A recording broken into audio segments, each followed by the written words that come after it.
Well, my name is Bron, and I'm a professor of religion and environmental studies at the University of Florida in the United States.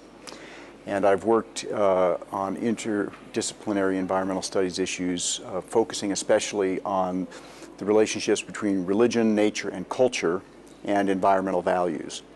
So, in essence, I'm focusing on what leads people emotionally and intellectually to care about and be mobilized toward effective environmental action in general, and also, of course, this relates to the well-being of both human beings and the non-living organisms, or the non-human organisms we share the planet with.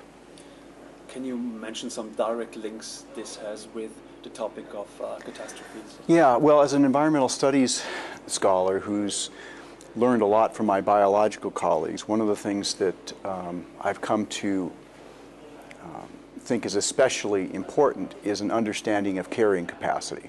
And that is that all organisms, including the human animal, is subject to certain biological constraints.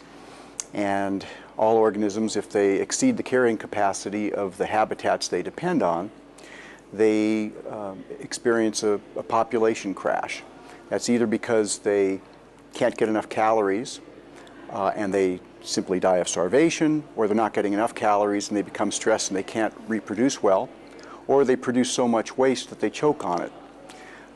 And the sad fact is today that after millennia of human, what we often think of positively as human development, in fact, what we've been doing around the planet for these millennia is dramatically reducing both the biological and the cultural complexity of the planet.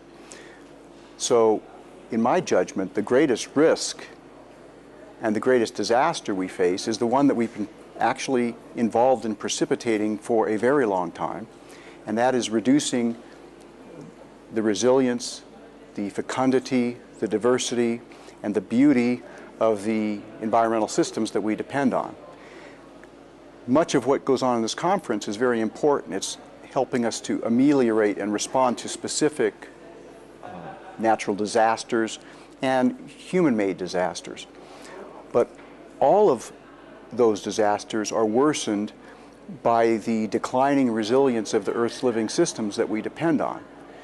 So what I've tried to bring to the conference is a wider view historically about the greatest sources of risk, the exacerbating factor of environmental degradation on all natural and human-caused disasters, so that we begin to think both short, medium, long-term about more profound solutions, which are often not on the table in the global political arena.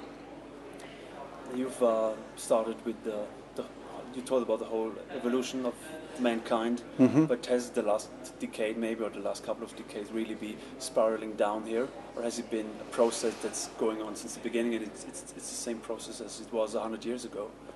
Well, if you look at the work of people like Jared Diamond, who wrote Guns, Germs, and Steel, and later Collapse, and of course he's drawing on a wide range of environmental historians. One could argue that really since the advent of agriculture, so for about 10,000 years, wherever human beings have spread, they have converted biologically diverse ecosystems to far more simple ones that we find useful at the time. But the long-term impact of that is our environments that are less complex, less diverse, and less resilient, and more difficult for us to flourish in. This process accelerated dramatically when we figured out how to get intensive energy from fossil fuels, first especially coal, then 140 years ago liquid petroleum. And so the power with which we could erode the habitats of the planet accelerated greatly. Now, so that's, in general, that's been whatever good has been involved in it, and the progress we've made in science and in other ways, which is undeniable. At the same time, this has been a process we have not recognized is as destructive as it is. And we have gone about our ways, increasing our population to where we're now at about 6.8 billion. anybody who studies population dynamics realizes that at least at the rates of consumption that human beings want to live at, we have already far exceeded the carrying capacity of the planet. So what we need to do is what the scientists Betty and H.T. Odom suggested in their book, A Prosperous Way Down. We need to have an intelligent and humane retreat from completely dominating the planet, find ways for there to be far fewer of us living more lightly on the planet at the same time. And a lot of times the very idea that there should be fewer of us just doesn't even enter into the political discourse. For a whole bunch of cultural reasons and political reasons and historic reasons that are understandable, and yet at the same time we have to get past the barriers to discussion of these factors, or we won't really deal with disasters and risks. We'll just be dealing with bigger and bigger disasters and risks. Thank you very much. Oh, it's my pleasure.